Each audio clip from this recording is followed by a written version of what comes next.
Eu sou a Carol. E eu sou a Luísa. Seja muito bem-vinda ao IntegraCast. Gente, hoje é episódio 25. Nem acredito que a gente já chegou em 25 episódios, né? Pra quem começou, era tudo um sonho, uma conversa. E hoje a gente tá aqui com 25 episódios. Uma loucura. E a gente tá muito feliz de estar aqui em mais um episódio. E hoje a gente vai trazer um assunto muito, muito especial. Que eu e a Luísa, a gente já vem conversando sobre esse assunto há muito tempo. E a gente conseguiu trazer aqui pra vocês. E primeiro a gente quer agradecer as nossas colaboradoras. A Gra, que sempre nos deixa maravilhosa. Que é a filmmaker também, a maquiadora, um pouco de tudo. E que tem um episódio com a gente no IntegraCast. É verdade. E também a vó Alzeira do Pechincha, que sempre deixa um bolo maravilhoso aqui pra gente. E é isso, pessoal. Vamos começar. Galera, a gente hoje vai trazer um assunto muito importante, né? Eu e Carol falou aqui que a gente já vinha conversando sobre isso há muito tempo. A gente tem percebido a importância da gente falar sobre essa temática, que é sobre os desafios da maternidade atípica. De gestação atípica também, que quase a gente não fala sobre isso. E para conversar com a gente trouxe a Natália. Ela é host do podcast dos Voz das Mães. E a Carol, que é a dona disso tudo aqui também. Ela manda em tudo, gente. Ela manda em tudo. Hoje a gente tá com a mulher que manda aqui. Gente, sejam muito bem-vindas. Muito obrigada por aceitarem estar com a gente, batendo esse papo, fazendo essa troca e também levando muita informação para as mulheres. Obrigada a vocês pelo convite. A gente...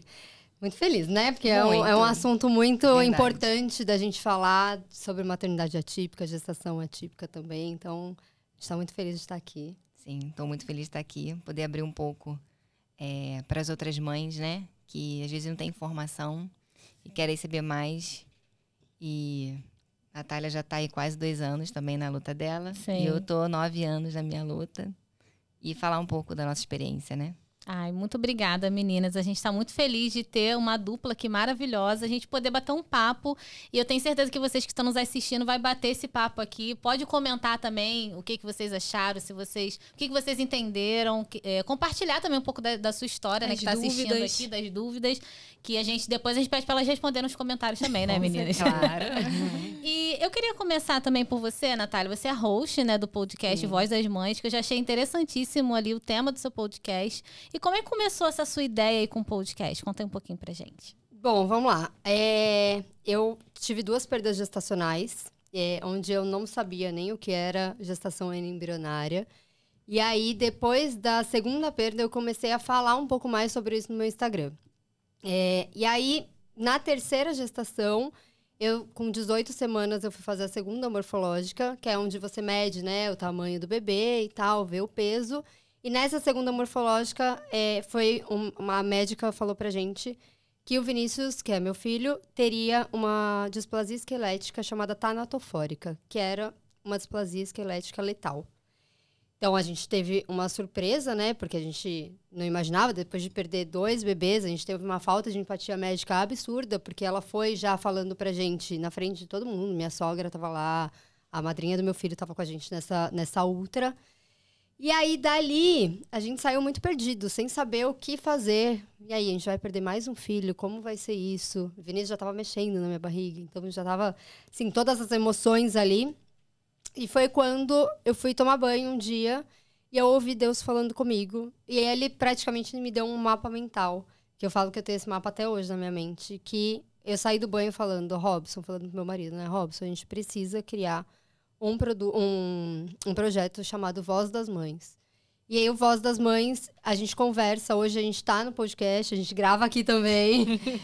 Mas a gente tem um podcast que conversa com mães atípicas. Então, a gente traz... O Voz das Mães, ele vem para educar, acolher e informar todas as mães e as famílias também. Porque quando eu recebi esse diagnóstico, eu fui procurar mães que tinham o mesmo diagnóstico que o meu filho.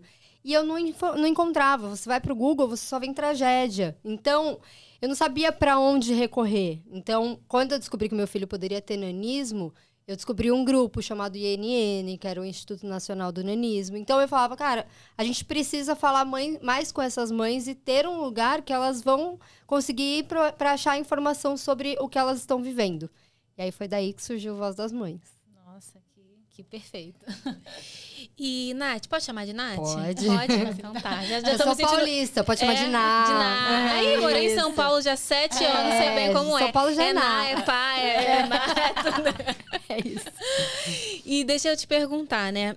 Você falou sobre a tua gestação atípica. E como que foi, assim, esse período? Como foi receber essa notícia pra você? Como que você se sentiu como mulher, como futura mãe? Você pode compartilhar um pouquinho com a gente? Posso, e acho que eu vou me emocionar hoje, porque assim, eu nunca conto a minha história, né? Eu sempre ouço as histórias. Pra gente foi muito difícil, porque assim, depois de perder 2, né? Você já... Na segunda gestação que eu perdi, já foi difícil, porque, pô, o que tá acontecendo, né? E aí, primeiro trimestre da gestação do Vini foi tudo bem, tudo maravilhoso. Segundo a morfológica, quando a gente descobre esse diagnóstico, o mundo abriu. Então, a gente fala muito na maternidade atípica que a gente vive um luto, né? E não porque a criança não tá mais com a gente, mas porque a gente cria uma expectativa na nossa gestação de como vai vir nossos filhos e, de repente, não vai ser mais daquele jeito.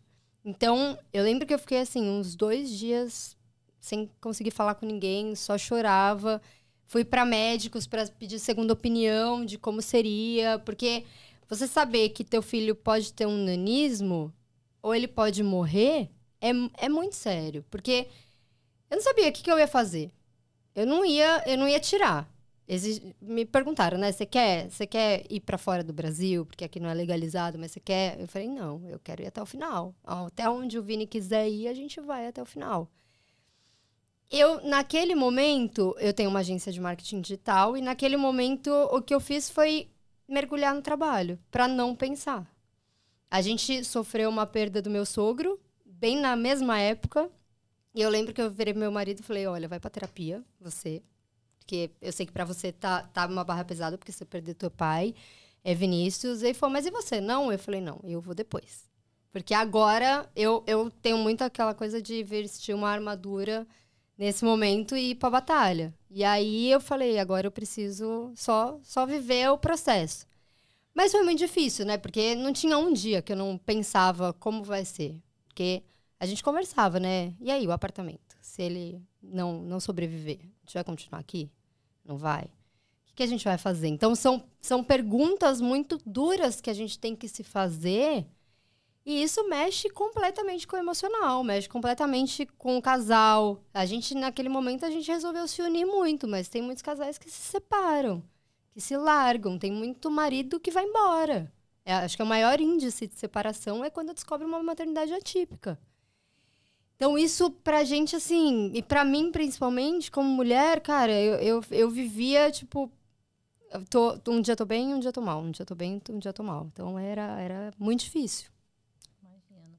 E, Carol, acho que talvez, não sei se você teve essa mesma percepção que a Nath. Como é que foi pra você quando você também descobriu esse diagnóstico, né, do seu filho, né, de ser uma mãe atípica? Como é que foi pra você? Vivi o luto também. Acho que o luto ele é necessário, tá?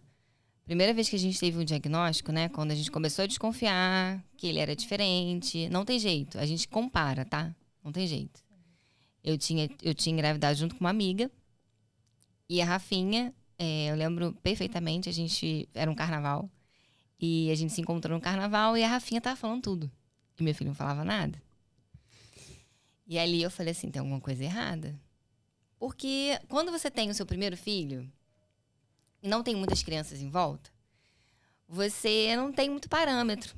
Ele está evoluindo. O Noah, ele nunca teve nenhuma dificuldade motora. Né? Ele fez todo ali, vamos dizer, dentro do padrão, bateu palminha, andou e dava tchau, tudo dentro do padrão, mas a fala não acontecia. E quando eu vi o que aconteceu com a Rafinha, e a Rafinha falando, eu falei pro Gabriel que a gente ia colocar ele na fono, antes de qualquer coisa. Ele tinha 2 aninhos, né? Ia fazer 2, então a gente já colocou ele na fono direto. Ele deu uma evoluída, normal, né? Tá ali direto com uma profissional. Mas não evoluía como a Rafinha, que era a minha comparação. Eles têm 7 dias de diferença. Então, era uma comparação, assim, muito boa. E a gente começou a procurar. Quando ele fez 3 anos, a fono falou assim, ó, você tem que levar na neuro. Eu falei, não, eu tô procurando. E ela me indicou várias neuros. Indicou 3, se eu não me engano, na época. Desses 3, eu fui o primeiro. E o primeiro falou pra mim, sem olhar o meu filho, um médico famoso. Ele não olhou meu filho. Meu filho deitou, mexeu no interruptor umas 2, 3 vezes, mexeu no carrinho no chão. Foi a minha mãe nesse dia. E ele falou assim, seu filho é autista. Só que eu não sabia o que era. Não sabia. Ele não olhou pro meu filho. Meu filho ficou no chão, ele só fez assim e falou pra mim, só. E eu não acreditei, porque foi uma consulta, sei lá, de uns 10 minutos, 20 no máximo. Ele fez mais perguntas pra mim do que da criança. E ali, meu mundo caiu. Mas eu tava assim, eu acho que não, né? Vamos levar em outro, igual a Natália, vamos investigar. Aí eu levei em outro, na outra semana, que falou pra mim, não, seu filho não tem nada. Bota ele num esporte coletivo, num basquete, no futebol, ele não tem nada. Aí eu levei em outro, que falou de novo que ele não tinha nada. Eu falei, sabe uma coisa? Não vou fazer nada, não vou mais procurar médico. Vou cuidar dele. Aí eu chamei uma TO, uma fono, ele ainda era novo, tinha 2, 3 anos. Só que a gente via que não estava evoluindo do que a gente queria. E o diagnóstico, ele é muito importante, gente. Mas assim, ele é libertador. Por mais que possa doer no primeiro momento, como luto, vai ter a hora que ele vai ser o seu céu, assim, sabe? Você vai poder ter clareza de tudo. E aí fomos em mais alguns neuros. Tinha falado pra Natália, a gente foi em 6 neuros. Até que a gente conseguiu uma neuro muito, muito boa, que fez uma consulta com ele de 4 a 3 horas. E ela investigou meu filho completamente. Por mais que ele já tivesse vencido, que ela usa esse termo. Ele era assim, uma das características, mas ele já venceu, ele não faz mais. E aí, ela deu o diagnóstico, ela falou assim, olha, ele é autista. Nós vamos agora fazer essa série de terapias para ele evoluir. E fez vários outros testes cognitivos. Ele não tem nenhuma dificuldade cognitiva, enfim. Ele tem a sua dificuldade e hoje a dificuldade dele maior ainda é fala, embora ele fale tudo, ele fala tudo, mas a dificuldade dele é na conversação, sabe? Ele fala frases, se comunica muito bem, gosta de estar com crianças. Tudo foi um trabalho, tá? Não é fácil. Muitas terapias. Chegou a época do nosso filho fazer 7 terapias por semana. Na fase mesmo que ele precisava ali, daqueles 5, 6 anos, que é uma evolução, né, muito grande. E não é fácil porque tem que ter as terapias. Então eu tentava conciliar, porque além disso, eu e Natália somos empreendedoras, né? Então a gente tem o lado mãe, dona de casa, empreendedora, mãe atípica, né? Toda a dificuldade. Esposa, mulher. É tudo. É um leque, assim, de Fala profissões, né? Um pratinho sempre vai cair. Não né? tem como. Não tem como. Mas você tem que estar bem, né? Para você passar segurança tanto no seu trabalho quanto para sua família. Então, hoje, a gente já se adaptou muito. E o diagnóstico, como eu falei, a questão da clareza é de como falar com ele, como entender ele. Isso faz toda a diferença. Então, a gente sabe que se ele está entretido com alguma coisa, um celular, televisão, ou brincando, que ele brinca muito também, de eu chamar ele para ele olhar nos meus olhos, entendeu? Faz a diferença. Faz muita, tá? Eu participei de uma dessa com o Noah e foi verdade. maravilhoso. Faz, porque na hora que você chama ele para ele te dar atenção, ele não vai mais estar envolvido com nada, entendeu? E aí tem muita gente que fala assim, não, mas ele tá no mundo dele. Não é que ele tá no mundo dele. Ele tem mais foco do que a gente. Na verdade, o autista, ele tem muito mais neurônio do que nós, que somos neurotípicos. Se ele conseguir regularizar a quantidade de neurônio que ele tem na mente, por isso que os autistas que conseguem são realmente diferentes. Eles são realmente crânios, vamos dizer assim, né? Tem muito mais habilidade do que a gente. A TO do Noah, ela falava uma coisa muito verdade. Ela falava assim, se você parar pra pensar, nós nunca criamos nada. Ela era muito defensora dos autistas, sabe? Nós nunca criamos nada. Porque tem muitos famosos que se você for pesquisar aí, todo mundo desconfia que era autista, porque naquela época não tinha diagnóstico. Mas ela fala, para mim Einstein era autista, Thomas Edison e o Elon Musk. São pessoas que criaram coisas, porque o foco dele realmente é surreal. Sabe? Meu filho vai ter, semana que vem é semana de prova.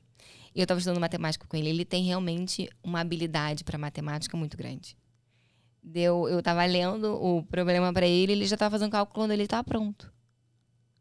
Então, é muito surreal muitas coisas que ele tem. E ele tem umas outras habilidades. Ele gosta muito de brincar de Lego. Então, ele monta com Lego umas peças, assim, muito diferentes. Que realmente você vê que ele está criando. E eu vejo até pela minha filha, né? Que eu tenho uma neurotípica em casa de 4 anos, que é uma tagarela, fala pra caramba, fala por ela e pelo irmão, que a gente fala. E ela tá montando, tentando imitar ele. Ela, não gosto de... Aí ela não tem paciência, entendeu? Porque ele é focado. O hiperfoco, né? Ele tem o hiperfoco dele. Ele tem o hiperfoco dele em outras coisas. Por exemplo, Mario. Ele ama o Mario. O Mario Bros, pra ele, assim, é a paixão da vida dele. Ele passa de fase. Ele zera o jogo, assim, numa facilidade que eu fico impressionada. Eu falo, gente, como é que ele consegue isso? E ele zera o jogo, aí ele tá com dificuldade. Ele vai lá no YouTube, ele vê o vídeo pra saber como passa a fase, que ele não tá conseguindo nesse nível. Nesse nível. Então, assim, ele tem muitas habilidades e características que eu vejo que é diferente dos meninos da idade dele, mas ele também tem algumas dificuldades, né? Por mais que ele goste de brincar com as crianças, ele tem dificuldade de relacionamento. Ele gosta de brincar, mas o que ele mais gosta é quando tem um intermediador na brincadeira. Então, assim, o Gabriel, meu marido, ele é uma ótima pessoa. Todas as crianças amam o tio Gabriel, porque o Gabriel, ele tá na festa, ele é animador. Por quê? Porque ele sabe que se ele tá na festa e todas as crianças vêm em cima dele, o Noah vai participar. Então, o Noah participa muito melhor quando tá o pai. Entendeu? E aí, quando não tá o pai, eu vou lá e faço papel também. Faço a intermediação ali. Para ele brincar mais. Porque às vezes a criança chega e fala assim, vamos brincar de uma brincadeira às vezes mais difícil. E às vezes ele não entendeu muito bem como funciona. Aí eu chego e falo assim, filho, é assim, assim. Aí ele, tá bom. Aí ele vai lá e brinca, entendeu? E eu tenho uma pergunta, né? Vocês falaram muito de que vocês passaram por muitos profissionais, né? E eu escuto muito relato, inclusive de amigas também, que são mães atípicas, que elas tiveram muita dificuldade com alguns profissionais que muitas vezes não têm a sensibilidade, a empatia, né? E muito. E aí eu queria que vocês falassem um pouquinho assim, qual é a percepção de vocês com relação a essa questão profissional. Eu acho que é importante a gente fomentar isso aqui também, né? Porque pode ser que tenham outros profissionais que estejam escutando a gente. E o quanto que é importante a gente ter esse olhar também. Porque os relatos que eu recebo foram muito cruéis, sabe? E as pessoas, elas chegam pra mim chorando mesmo. Olha, o médico chegou pra mim e falou, como você falou, né? Nem olhou o meu filho e já me deu uma notícia, assim. Muitas vezes foi ríspido e não me explicou nada. Sim. Só falou que, né? Meu filho é autista, não tá... Eu tenho uma amiga que o médico falou isso, você não tá vendo que seu filho é autista, não? E assim... Como assim, né? Como que um profissional da saúde lida com essas questões dessa forma, às vezes, tão desumana? E eu queria entender como que foi esse processo também de busca por profissionais e se vocês encontraram essa dificuldade, né? A Carol já relatou também, sobre isso também. A Nath também, quando recebeu o diagnóstico. Mas, de uma forma geral, qual é a percepção de vocês com relação à capacitação de profissionais para lidar com essa demanda? Pode falar. Pra mim, assim, eu comecei com falta de empatia médica no primeiro bebê que eu perdi. Primeira vez, eu descobri que eu estava grávida até antes de eu ficar menstruada. Comecei a sentir muito enjoo, fiz o teste, deu positivo. Fui pra minha médica, a minha médica já me encaminhou. Ela falou, faz o beta, tá? Você faz 2 betas, vê que tá evoluindo, vai pra ultra. E eu tava, acho que com 5 semanas, 6 semanas, então era muito cedo ainda. E aí, a médica virou da ultrassom, né? Ela falou assim, nossa, mas por que você já tá fazendo ultra, né? Olha, tô vendo saco gestacional, mas ainda não tem embrião e tal. Mas por que você já tá fazendo ultra? A gente não sabe nem se vai vingar essa gestação. Gente. Naquele momento, eu parei e falei, eu não entendi o que você quis dizer. Eu falei, não, a gente não sabe se vai dar certo sua gestação. Ela falou, olha, sua gestação pode ser embrionária. E eu falei, tá, o que é isso? Eu nunca tinha ouvido falar na minha vida o que era uma gestação embrionária. Como se você fosse profissional. Exatamente. E aí eu saí de lá, passaram-se algumas semanas e voltei 2 semanas, voltei a fazer ultra e aí parei com o chefe dela. E aí o chefe dela, eu peguei e falei pra ele, eu não sabia que ele era chefe dela. Eu falei, nossa, eu sofri uma falta de empatia médica absurda, né? Porque a médica falou isso. Ele falou, eu sou o chefe dela e você não é a primeira mãe que me relata isso. Ele falou, ó, eu tinha uma viagem marcada. Ele sabia que eu ia perder meu bebê. Só que ele, simplesmente, eu ia pra Dubai e ia a trabalho. Ele olhou pra mim e falou, Natália, vamos fazer o seguinte, vai pra Dubai, curte sua viagem. Sabe, não vai mudar em nada. Quando você voltar, a gente vê como vai estar. Quando eu voltei, realmente, a gestação eu tinha perdido. Não tinha... Virou uma gestação embrionária, só que com muita calma, muita cautela, né? Ao se falar. Na gestação do Vini, a primeira médica, ela foi assim... quando ela deu o resultado pra gente, ela falou, olha... A gente não tinha o nome ainda da displasia. Ela falou, olha, seu filho tem uma displasia esquelética. A gente ficou parado, né? Ela falou, os ossos longos dele estão encurtados, então braços e pernas estão encurtados, e o tórax dele é muito pequeno. E aí, o tórax dele, ao nascer, se ele continuar desse tamanho, ele não vai expandir, ele não vai evoluir, ele não vai conseguir respirar ao nascer e ele vai morrer. Naquele momento, eu sou assim, hoje eu tenho um podcast, mas eu sou muito introspectiva, eu não gosto de ser exposta. Naquele momento, eu lembro que eu mandei uma mensagem pro meu marido falando, eu só queria estar sozinha com você aqui, porque a sala tava cheia. Sabe, minha sogra ouvindo isso, uma criança de 10 anos ouvindo isso, sabe? Eu lembro que a filha da prima do meu marido que tava junto, ela falou assim, tia, me abraçou e falou, tia, mesmo se ele for pequenininho, a gente vai amar ele do mesmo jeito. Eu falei, cara, teve mais empatia do que... Falei, cara, uma criança dessa não pode estar ouvindo um diagnóstico desse. E eu saí de lá desolada, né? Mas essa não foi a primeira, nem a única que a gente sofreu. Vários médicos. Eu lembro que, assim, perinatal eu ia toda semana. Às vezes 2, 3 vezes na semana. Porque eu olhava e falava assim, eu quero ver se o Vinícius tá bem. E aí eu ia pra perinatal e as médicas já olhavam, assim. Depois elas já começaram a me reconhecer. Mas no começo elas começavam a medir. Falavam, peraí que a gente já volta. Aí eu descobri que elas iam lá ligar pra minha médica. Aí minha médica falava, não, a Natália já tá sabendo. Aí elas voltavam falando... Porque eu vivi muito isso. Vai morrer, não vai morrer. Vai morrer, não vai morrer. De 18 até 37 semanas. E quando chegou com 33, o meu colo do útero ele começou a encurtar, a apagar, e o Vinícius quase nasceu. Vinícius quase nasceu primeiro com 23 semanas, que eu tive que fazer uma aminocentese, que é uma retirada de líquido. Eu retirei 1,5 litro de líquido. E aí, com 33 semanas, infelizmente, ou não, coincidências ou não, eu cheguei na perinatal com o colo do útero apagando e tal. Minha médica já falando, interna, porque você precisa tomar a injeção do pulmão pro Vinícius, porque se ele nascer antes da hora, pelo menos a injeção do pulmão já tomou, pra deixar o pulmão dele mais forte. E aí, quem me atende na emergência? A primeira médica que me atendeu. Que foi em consultório particular, sabe? R$700 a consulta, né? Porque a gente paga ainda pra ter essa falta de empatia médica. E aí, ela olhou pra mim e falou, mas você tá internando por quê? Eu falei, porque eu preciso tomar a injeção do pulmão pro Vini e tal. Ela falou, não concordo. Eu não vou te internar. Eu falei, você não vai me internar por quê? Ela falou, não, vou conversar com a minha médica. Com a sua médica. Você não tá com contração? Eu tava com contração, tinha parado. Ela falou, você não tá com contração, você não tá entrando no trabalho de parto, não tem por que você ser internada. Ela ligou pra Maíra. Falou, Maíra, depois eu fiquei sabendo, né? Que ela falou, olha, a natureza já tá agindo. Vários médicos falaram pra minha médica. A natureza tá agindo, sabe? Ele vai nascer, ele não vai sobreviver. Tipo, deixa acontecer. E minha médica falou, não. Eles querem ir até o final, eu vou até o final com eles. Então, a gente vai fazer tudo pra essa criança vir quando ele tiver realmente que vir. Então, e assim, o que eu ouço no Voz das Mães é absurdo. Não tem uma mãe que não fale sobre a falta de empatia médica. Porque os médicos, eles não sabem dar diagnóstico. Eu não sei se na faculdade eles não aprendem isso. Eu, por mim, teria uma lei que você não pode falar que não vai existir vida após o nascimento. Porque como o médico pode comprovar isso?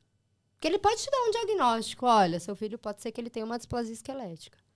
Mas que ele vai sobreviver ou não, quem sabe disso é Deus. Só isso. Então, é difícil. Receber esse diagnóstico, ele é muito difícil.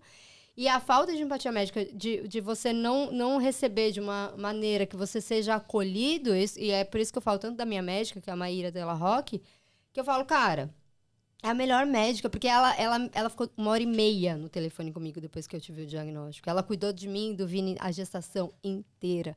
E não é aquela coisa de só exame, só acompanhamento. Não, você tem um trabalho ali, porque o médico vira teu psicólogo nesse momento. Né? Então, eu acho que isso no mínimo, você saber dar um diagnóstico. No mínimo, você saber acolher aquela família. Para a família também conseguir se manter firme, né? Porque senão é muito difícil, né? Não, receber qualquer tipo de diagnóstico não é fácil, né? A gente passou por essa questão do Noah, e só para você ver que foram três fonos antes também, porque o Noah, ele passou por uma cirurgia na língua. Ele tinha a língua presa, muito presa. Foram 2 pediatras, 3 fonos, e ninguém viu isso. Aí, quando ele tinha 4 anos, uma fono, com uma certa experiência, olhou e falou assim: mãe, como o Noah, ele tem a dificuldade da fala, e eu percebo que a língua dele não chega no céu da boca, eu acho que vale a pena a gente ir num cirurgião e fazer um teste, ver se ele acha que é interessante operar e tudo. E eu levei o Noah e ela falou assim: realmente, a língua dele não chega no céu da boca. Então, assim, ele já tinha dificuldade do autismo na fala, que a maioria dos autistas tem, a dificuldade de fala. Só que ele também tinha uma parte patológica, ele nasceu assim. E demorou muito tempo. Então, quer dizer, a gente também teve um leque de profissional também que não conseguiu. Quando o Noah se internou para fazer a cirurgia, e ele sai da cirurgia, ele é outra criança. Outra criança. Onde ele saiu falando tudo. Foi impressionante. Tirou os pontos ali, ele levou 8 pontos. Os pontos, tirou os pontos e tal, e o Noah começou a falar assim, muito bem, sabe? Começou a falar tudo. Então eu até falo, existe um Noah antes da cirurgia, existe um Noah depois da cirurgia. E aí era como se ele tivesse começado a falar ali naquele momento. Só que essa demora de 4 anos, demorou porque ele mamou pouco e me machucava muito, porque tem toda a língua presa. É absurdo como ela atrapalha, né, na amamentação. Então, ele só mamou 6 meses com os meus seios muito doloridos. Toda hora machucava. Demorou na fala, mais ainda dele. E ele começou a falar, vamos dizer assim, com 4 anos. Entendeu? Começou a falar bem com 4 anos também por causa disso. Então, a falta de empatia médica, a falta de conhecimento. A falta de diagnóstico, certo. Porque, você imagina, de 6 neuros, 3 falaram que ele não era. É até interessante, até complementando isso, porque a gente foi num evento de saúde há um pouco tempo atrás, e a gente descobriu que o autismo, ele ultrapassou o câncer. Em questão de medicina, em questão de diagnóstico, em questão de terapias. E aí, os médicos, eles estavam falando isso, assim, porque muitos médicos, eles passam assim, você precisa fazer, sei lá, 4 vezes por semana terapia. Mas, às vezes, não é uma coisa que é realmente necessário 4 vezes na semana. Então, é um número que, às vezes, tem médico que fala assim, tipo, joga, vai fazer todo dia. Será que é preciso? Então, isso também, até pra saúde, é complicado, porque, assim, aí o convênio médico não libera. Aí o SUS não tem quem faça, não tem o médico, porque tem muita criança com autismo. Mas será que é necessário tudo isso mesmo? Será que todas as crianças precisam do mesmo número? Porque não são níveis, né? São eles chamam de um outro nome. Leve, moderado. E aí tem os níveis ali, mas será que o primeiro nível tem, o leve precisa de tantos? Como que é isso? Então, eu acho que essa falta de conhecimento, porque os profissionais, eles precisam entender realmente o que eles estão abordando. Porque, que nem a minha médica, quando ela descobriu sobre a displasia esquelética tanatofórica, que é uma característica, que é uma das displasias esqueléticas, ela foi estudar. Ela falou, eu nunca peguei um caso assim, então eu vou precisar estudar sobre isso. Então, os médicos também precisam estudar, porque hoje em dia o que a gente vê de doença rara, sabe? Eu fiz há pouco tempo ontem, com a Tayane, a mãe do Gui, do Vasco. Então, tipo assim, como a entrevista com ela, que o Gui é cheio de bolhas no corpo. Então, qual é o médico que vai saber como lidar com essa criança? Então, eu acho que é isso que falta. Além da falta de empatia médica, falta conhecimento também, né? Meninas, eu tô bem impressionada, assim, até com essa questão dessa falta de empatia, que isso, assim, já me pega num lugar muito importante, porque eu acho que a gente não pode, a gente fala muito isso aqui no podcast, botar todo mundo numa caixinha, numa bolha, por exemplo, tem autismo, bota na bolha, como você falou, faz com a terapia, vai, tchau. Mas não é assim, né? Cada criança é de uma forma. E você tem o diagnóstico já há quanto tempo que você falou? O diagnóstico? Eu tenho o diagnóstico há 4 anos. Tem pouco tempo, você ainda tá nessa busca, né? Não tem um diagnóstico ainda, diagnóstico. A gente tá fazendo todos os exames ainda. Para ter essa certeza. E vocês acham que esse acesso ao diagnóstico é muito difícil no sentido financeiro até? O SUS tem isso, não tem? Tem sempre que ser no particular. Como é que vocês poderiam trazer isso também? Que como a gente tem mulheres de todos os níveis financeiros também, né, que assistem. Como é que é esse acesso? Vocês têm esse acesso no público? É só no particular? É muito difícil no público? É fácil? Como vocês veem isso hoje? Que eu até falo pra vocês, mas hoje em dia tá melhor. Mas vocês estão nessa busca há pouco tempo também. 4 anos, 2 anos não é tanto tempo. 9 anos, na verdade, que seu filho tem. Ele tem 9 anos e a gente começou a busca com 2, né? Então, você bota aí uns 7 anos na busca. Você acha que melhorou agora esse diagnóstico? Os médicos ou os terapeutas estão com mais conhecimento nesse sentido? Ou você acha que não mudou muita coisa? O acesso, né? O acesso, e a Natália também, que está com essa procura aí há pouco tempo. Bom, eu não tenho muito para falar do SUS, tá? Não tenho conhecimento. O que eu tenho conhecimento é que não é barato. Não é barato. Quando a gente descobriu, né, o autismo dele, eu fui procurar o que eu poderia estar fazendo para me adequar também na minha profissão, né, no meu trabalho, ele. Então, o que eu fiz? Eu liguei para minha consultora do plano e falei para ela assim, olha, o que eu preciso hoje o melhor para mim é as terapias virem na minha casa. Porque o plano de saúde tem, né, vários locais, vários centros, mas você tem que levar. E assim, no meu momento, eu não podia fazer isso. Então, o que eu fiz? Eu procurei uma linha, assim, de terapias muito boas, fono. Ele fazia fono, TO, né? Terapia ocupacional, psicóloga e psicopedagoga. Né? Porque ele estuda, né? Ele tá no 2º ano. Então, precisava disso tudo. Mas a escola ter também a auxiliar, né? A mediadora. E o que a gente fez? A fono, a TO e a psicopedagoga iam na minha casa, tá? E a psicóloga eu tinha que levar. Psicóloga eu tinha menos por semana. Então, o psicólogo levava e as outras iam na minha casa. E eu fazia o trabalho de reembolso. Então, assim, não é barato. Primeiro porque elas iam na minha casa, então o custo era mais alto. E a psicóloga, que era o lugar que eu levava, mas eu procurei na época uma muito, muito boa, tá? Especialista em autismo. Na verdade, todas eram especialistas em autismo. E o custo era bem alto. Então, quando eu procurei o plano de saúde, eu procurei um que pudesse me reembolsar o máximo possível. Então, esse plano que eu entrei, ele tinha um custo alto, mas ele me reembolsava 100%. Então, valia a pena. Embora que todas as terapias do NOA davam em torno de R$7.000 por mês. Então, foi assim... eu tinha que fazer as terapias, ter o dinheiro para pagar e o plano demora aí 30, 40 dias para poder estar te reembolsando. Eu recebia tudo, mas demorava para pagar. E eu tinha que ter o dinheiro para fazer o giro, né? Tinha que fazer o giro das terapias. Quando...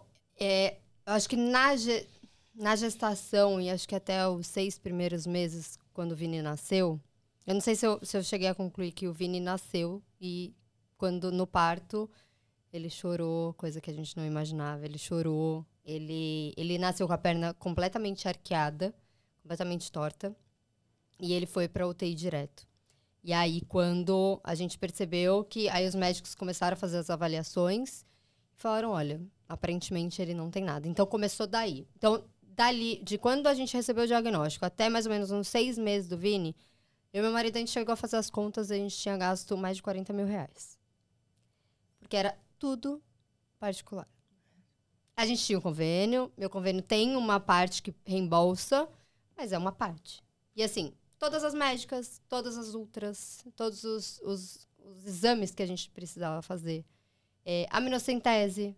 Eu fui internada pelo convênio, mas a aminocentese é particular. Ele precisa fazer uma ressonância. A ressonância, eu não tenho muito para falar do SUS. Eu sei que, assim, o pessoal que tem... As mães que eu conheço que tem filho com nanismo ou com osteogênese imperfeita, que é a doença dos ossos de vidro, que eu tô no grupo com elas, para você conseguir pelo SUS, é muito demorado. Então, entre essa demora e trabalhar bastante para pagar, eu trabalho bastante para pagar, mas eu sei que essa é a minha realidade. Então, eu sei que tem pelo SUS, eu não sei a qual ponto que tá? Mas é tudo muito caro. Então, assim, para você fazer uma ressonância, eu não poderia fazer uma ressonância qualquer no Vinícius, porque ele precisaria ser sedado, porque ele tinha 6 meses.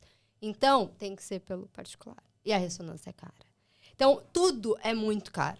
O diagnóstico, para você ter uma noção, quando o Vini estava na UTI ainda, ele ficou 6 dias na UTI para fazer todos os exames. E aí, a UTI, os médicos estavam me cobrando R$20 mil para fazer um exame genético, que seria o primeiro da displasia esquelética. E aí, eu falei, não tenho esse dinheiro. Aí, liguei para a menina que cuida do meu convênio. Eu falei, Nath, eu preciso de ajuda, porque eu não sei e tal, eu preciso tirar o Vinícius daqui. Como que a gente faz isso? Ela falou, Nath, ela foi atrás pra mim, descobriu um lugar, um laboratório que tava cobrando R$2 mil. E aí eu cheguei na médica e falei, olha, eu conversei com o geneticista, ele já me explicou que meu filho precisa estar se alimentando sozinho, mamando, ele já está. Ganhando peso, ele já ganhou. E ele respirando sozinho, ele já tá. Mas ele precisa fazer o exame genético. Eu falei, ele não precisa fazer aqui. Então eu vou tirar ele daqui e vou levá-lo. Ela só liberou porque ela sabia que a pediatra que ia ser do Vini era uma pediatra que era da neonatal. E aí ela falou, tudo bem, então. Porque ela achava que não ia ter acompanhamento. Eu falei, mas olha que diferença gritante, né? Nossa. De um hospital cobrando 20 mil para um laboratório cobrando 2. Então, tudo no particular é muito caro para esse diagnóstico. E assim, eu ainda tenho que fazer muitos exames genéticos no Vini. O próximo, eu falo assim, tem um próximo aí, tem um caminho aí que a gente deu uma segurada. Cheguei pra médica dele e falei, não tem agora. Não consigo pagar os exames dele todos. Então, eu vou ter que dar uma seguradinha aí. Tem algum risco? Não, Vinícius, agora é mais saber realmente se ele tem alguma coisa. Então, graças a Deus, a gente consegue segurar. Mas e quem não consegue? Sabe? E essa falta de diagnóstico? Essa falta de médicos? Como que fica isso? E os convênios é aquela luta, né? Porque é a luta do autista pro rol. Então, será que... A gente estava falando ontem sobre isso. Será que a gente precisa de um Marcos Mion? Porque o Marcos Mion abraçou a causa do autismo e foi lá lutar. Mas e das outras doenças raras?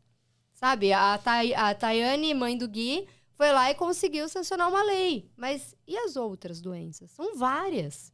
São muitas doenças que cada vez a gente vê, e que bom que está sendo falado isso cada vez mais sobre inclusão, sobre as doenças, porque o governo, os médicos, todo mundo precisa se mexer, né? Precisa melhorar essas condições.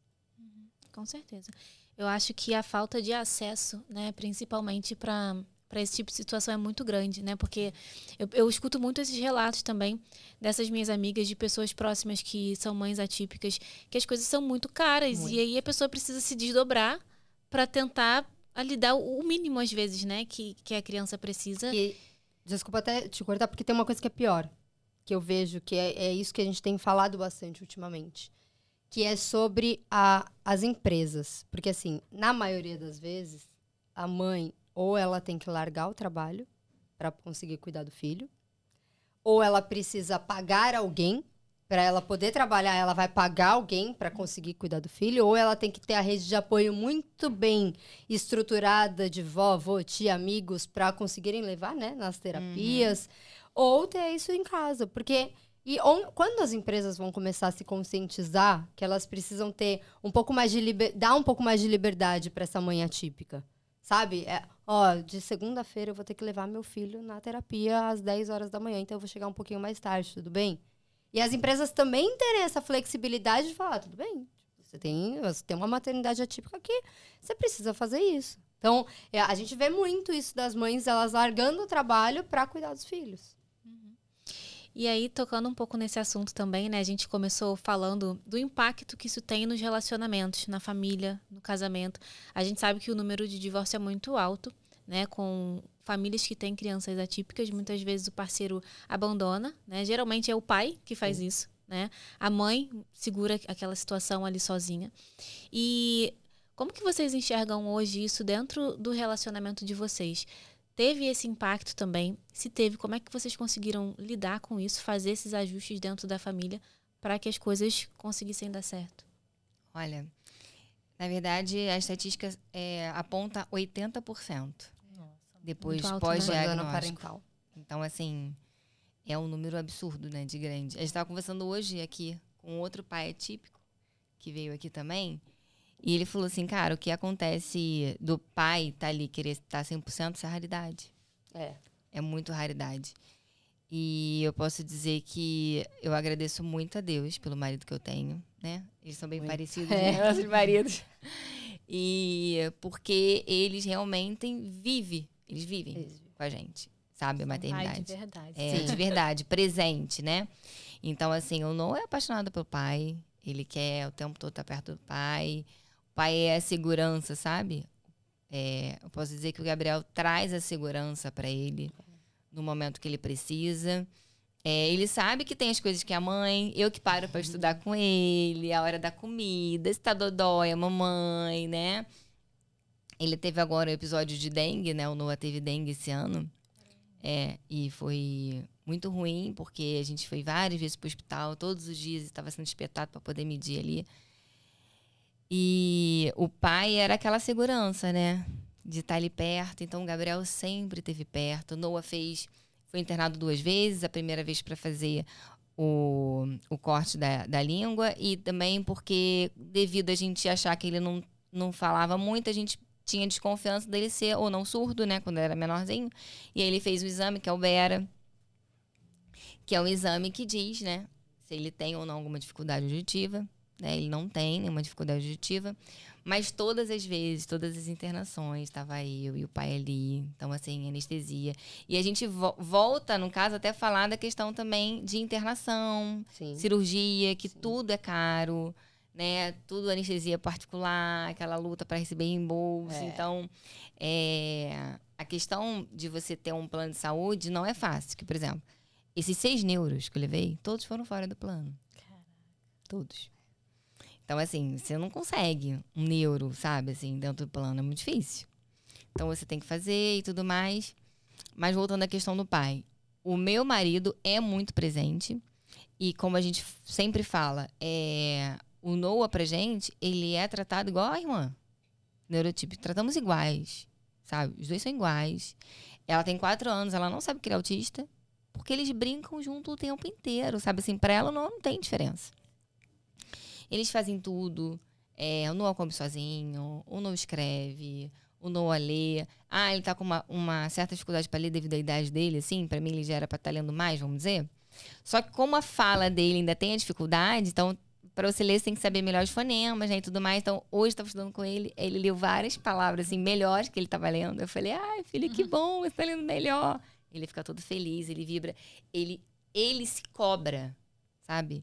Ele se cobra porque ele sabe que vai deixar a gente feliz. Então, por exemplo, se você tá triste, seu marido, seu filho, sua mãe vai saber que você tá triste. O autista, ele não sabe. Você tem que falar. Então, por exemplo, se ele faz alguma coisa que eu fico chateada com ele, eu falo assim, filho, a mamãe está muito triste.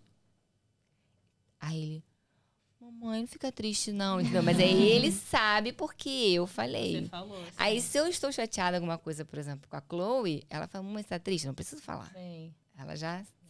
Ele não, eu tenho que falar. Então eu falo assim, não faz isso, vai deixar a mamãe e o papai muito triste se você fizer. Aí ele para. Então ele tudo tem que falar. E a gente estava falando sobre a dança dele, que ele dançou ano passado, esse ano, na festa junina da escola, que foi para ele uma superação. E as 2 vezes que ele dançou, ele vem depois, né, que ele decora a coreografia, ele faz direitinho a coreografia, e ele vem e ele fala assim, mamãe, papai, eu consegui. Então ele faz também para agradar a gente, entendeu? A gente percebe isso. Por quê? A gente cobra, eu cobro ele normal, cobro ele a prova, falo para ele assim, você tem que tirar 10. Ele fica chateado quando ele não tira 10.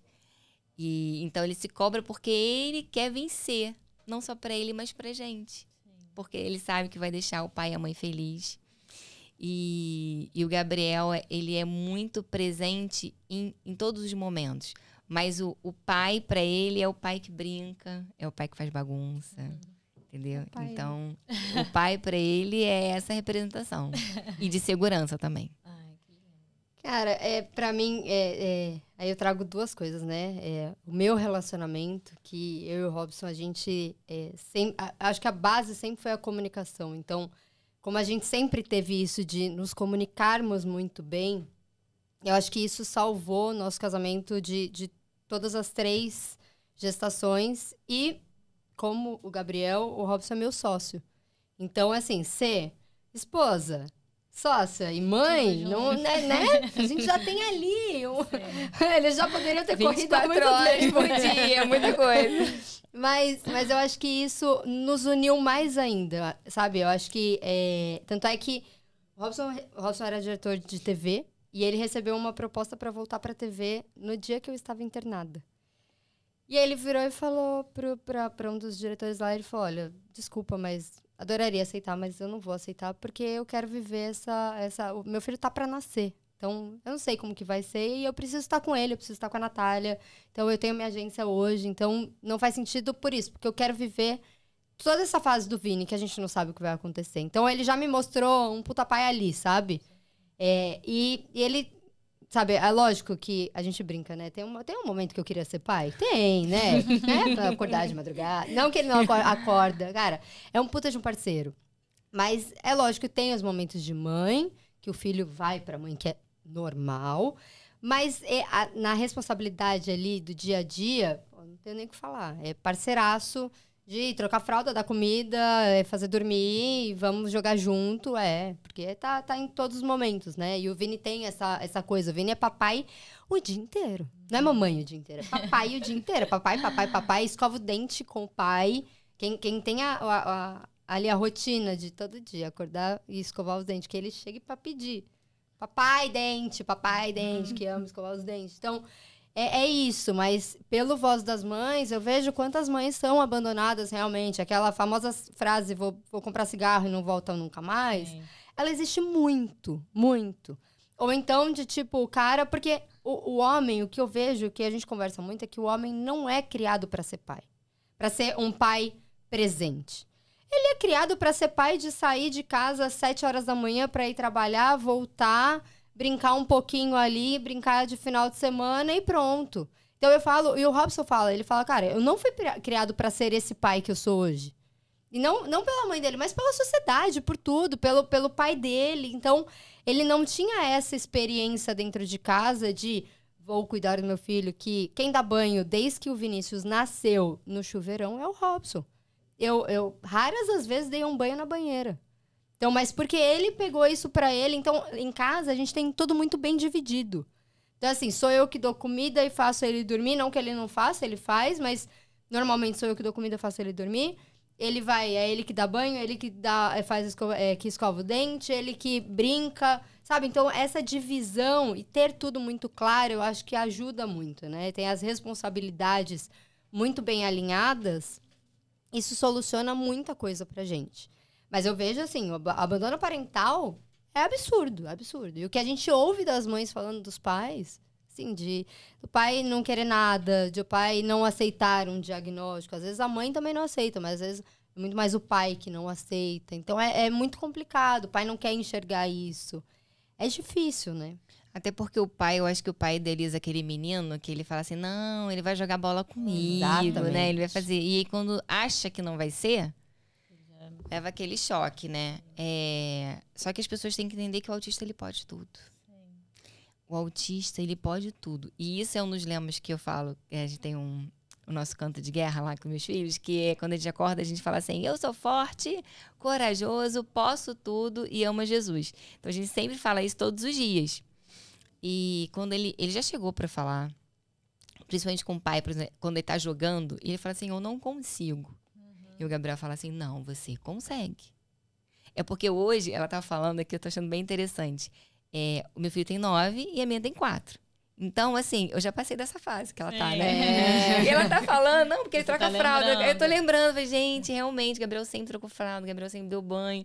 Só que eu tô numa fase que meus filhos já são muito mais independentes, né? Ah, eu vou chegar nessa É, fase. maravilhoso, vai chegar. Minha liberdade vai cantar. Então, assim, hoje, eles tomam banho sozinhos. Eu chego e falo assim, se enxuga, vai pro quarto, cada um bota sua roupa, tá? Então, eles vão lá. Jura que tem essa fase mesmo? Existe. Vocês têm filhos? Não temos, não. Ah, que ótimo, mas existe. Já tá Então, aprendendo aqui. eles às vezes levam só a calcinha e a cueca pro banheiro, sai, vai pro quarto, se veste, fazendo sozinho. Então, aí você tá falando que o homem Você não já toma vai. tapa pra sair E do eu tô banho. aqui pensando, né? Porque, cara, e passa rápido, sabe? Passa. Eu não lembrava mais, ela tá falando de trocar fralda. Tipo, eu não troco fralda há muito tempo. Sim. E aí, eu tô lembrando, e ele também era muito participativo. E na hora do diagnóstico foi igual você. Muito parceiro, sabe?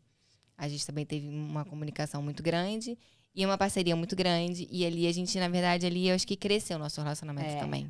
Cresce. Durou mais, Hoje né? É porque quando você se une, você fala assim, tamo junto, tá? E aí você olha, teve dia que eu olhava pro Robson e falava, cara, não consigo. Não consigo. Então, o Robson, ele me deixou, a gente como sócio, ele me deixou muito à vontade. De tipo, olha, trabalha quando você conseguir trabalhar, sabe? Vai na boa, vai com calma. Porque foi, assim, e foi muito rápido, né? Porque eu engravidei a primeira vez em 2020 e eu perdi, e 3 meses depois eu engravidei de novo.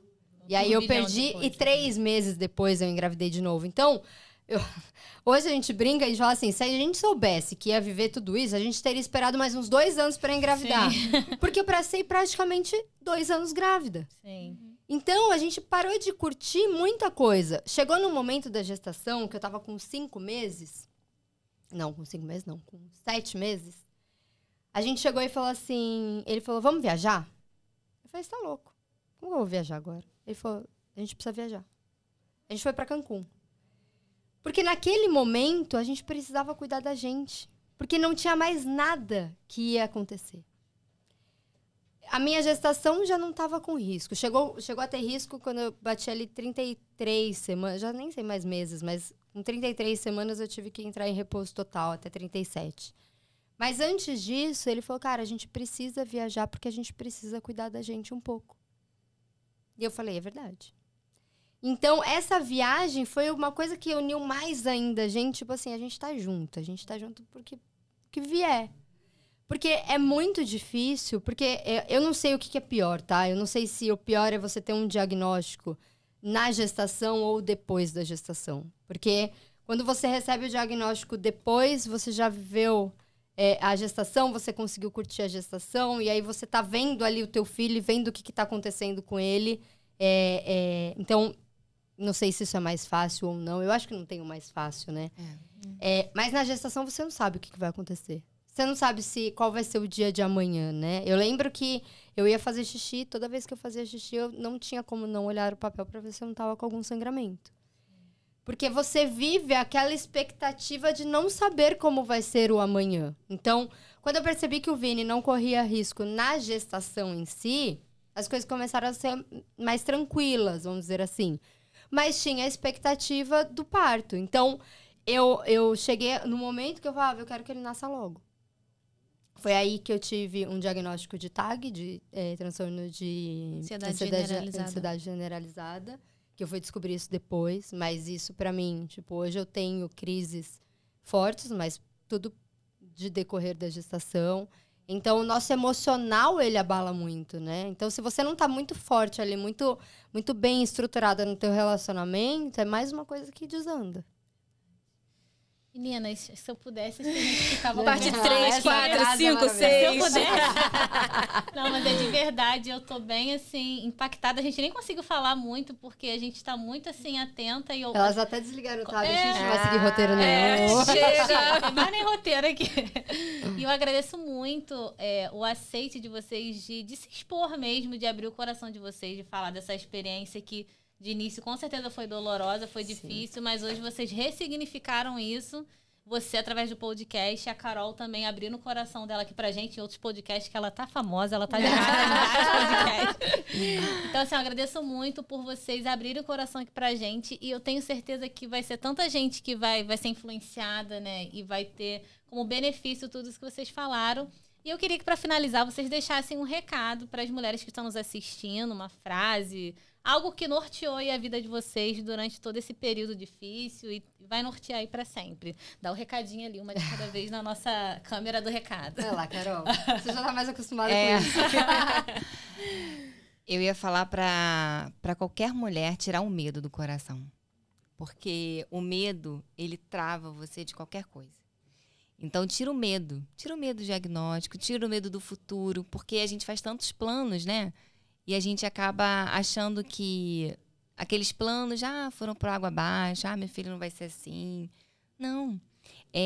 Tenha fé, porque tudo é baseado na fé, né? E tira o medo do coração, porque quando você tira o medo, a sua vida, ela anda. E ela anda de um jeito que você nunca imaginou na sua vida. Obrigada por roubar minha frase.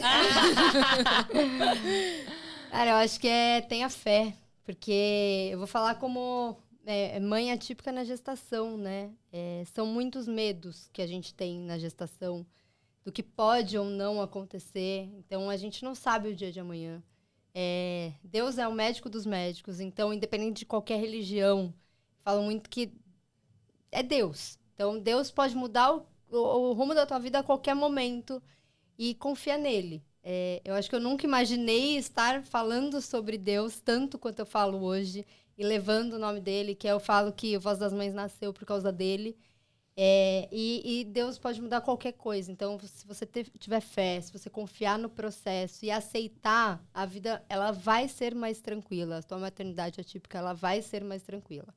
E o Voz das Mães está aberto para quem quiser conversar, quem precisar de ajuda, a gente está aqui para te acolher mesmo.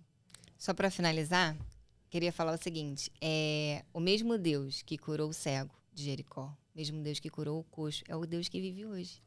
Ele não mudou. Então, quando eu recebi o diagnóstico do Noah, eu tinha certeza que o meu filho ia seguir os planos que Deus tinha para ele e que eu sonhava para ele. Então, hoje, eu tenho 100% de certeza que o Noah vai viver tudo que eu sonhei para ele e que ele sonha, o que ele fala também que ele quer ser. Então, o medo, ele trava. Mas quando a gente tem fé e acredita que o mesmo Deus que fazia milagre antes, aquele Deus lá da Bíblia, ele existe hoje, ele pode curar e ele pode mudar todo mundo. Com certeza. Até porque Vinícius está aí para provar que milagre. esses milagres acontecem. Vinícius Noah hoje também. não tem nenhum diagnóstico, mas ele já anda, ele já fala, ele come de tudo. Ele tá super bem. E o Noah não toma nenhum remédio e o Noah hoje não faz nenhuma terapia. E o Noah só tem melhorado cada dia mais. Ai, gente. Como é que termina? Obrigada. Tem que terminar, né? O dono do estúdio já bateu ali, já falou que a gente tem que terminar. Carol, dá um jeito nisso, Carol. Que isso? O negócio ficou ruim. Gente, muito obrigada por estarem aqui com a gente e com essas duas mamães maravilhosas que abriram o coração e entregaram tudo aqui pra gente. A gente ficou assim, impactada. E eu espero de verdade que tenha ajudado muitas mães. A gente recebe muitos relatos de mães que têm sofrido por conta de falta de informação, não sabem o que fazer. O Voz das Mães também tá aí. A gente vai deixar aqui na descrição. E é isso. Muito obrigada. Obrigada, meninas. Obrigada a vocês. Tchau, gente.